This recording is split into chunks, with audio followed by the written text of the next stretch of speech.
ఇప్పుడు 42% రిజర్వేషన్ల విషయంలో ఏం చేయబోతున్నారు బీసీలది? 42% రిజర్వేషన్ విషయంలో కొన్ని అనుకోని తప్పిదాలు కూడా ఇక్కడ జరిగినాయి.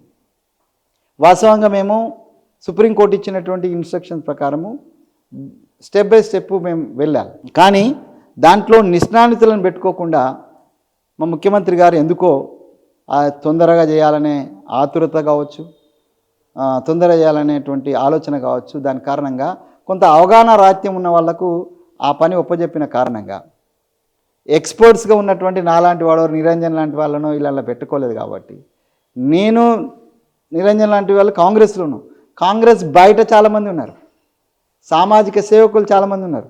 వీళ్ళందరినీ సుప్రీంకోర్టు ఈశ్వరయ్య గారు ఉన్నారు, సుప్రీంకోర్టు జడ్జి, ఆయన ఒక కమిషన్కు చైర్మన్ ఉన్నాడు.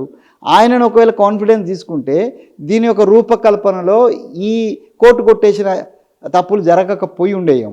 42% ఇవ్వాలనే సదుద్దేశము ముఖ్యమంత్రి గారు లేకుండా కాంగ్రెస్ పార్టీకి అవుతుందా? ముఖ్యమంత్రి గారిని శంకిస్తున్నారు పార్టీలు, నేనేం శంకిస్తలేను. ఎందుకంటే కాంగ్రెస్ పాలసీని ఆయన ఇంప్లిమెంట్ చేయాలనుకున్నాడు, ఇంప్లిమెంట్ చేస్తున్నాడు, ప్రయత్నం చేస్తున్నాడు. దాన్ని నేనేం క్వశ్చన్ చేస్తలేను. నేను I'm appreciating his commitment towards the Congress party. But ఏంటంటే ఆ తొందరపాటులో కొన్ని చిన్న చిన్న తప్పులు జరిగిన కారణంగా కోర్టులో అత్యుత్సాహం చూపించింది. తప్పు లేదని నేను అంటలేను, కానీ ఆ తప్పును పెద్దగా చేసి చూసి కోర్టులే, నేనేం చెప్తానంటే బీసీ ప్రజల, ఈ దేశంలో ఉన్నటువంటి బీసీ ప్రజల యొక్క అభివృద్ధి, వాళ్ళ రిజర్వేషన్కు అడ్డంకి మహాభారతంలో సైంధవుల్లాగా ఇలా కోర్టులే మాకు సైంధవులు.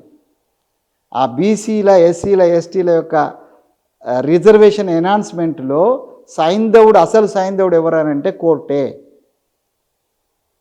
నేను డైరెక్ట్గా అడుగుతున్నా, రాజ్యాంగంలో అంబేద్కర్ రచించిన రాజ్యాంగంలో ఎక్కడ 50% క్యాప్ ఉందో చూపెట్టమని అక్కడ ఆ పైన ఉన్నటువంటి సుప్రీంకోర్టు నిన్న వచ్చిన సూర్యకాంత్ దగ్గర నుంచి మన దగ్గర ఉన్నటువంటి చిన్న జడ్జి దగ్గరికి నేను క్వశ్చన్ చేస్తున్నాను.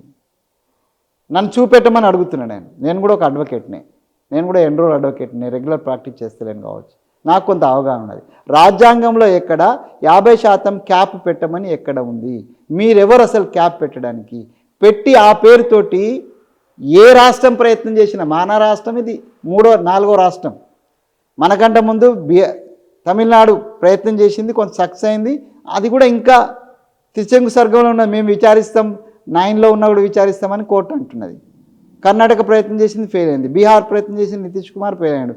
మనం మహారాష్ట్ర ప్రయత్నం చేసింది, ఫెయిల్ అయింది. రాజస్థాన్ ప్రయత్నం చేసింది, ఫెయిల్ అయింది. మధ్యప్రదేశ్ ప్రయత్నం చేసింది, ఫెయిల్ అయింది. మేము ఇక్కడ ప్రయత్నం చేసినాం, ఫెయిల్ అయినాం.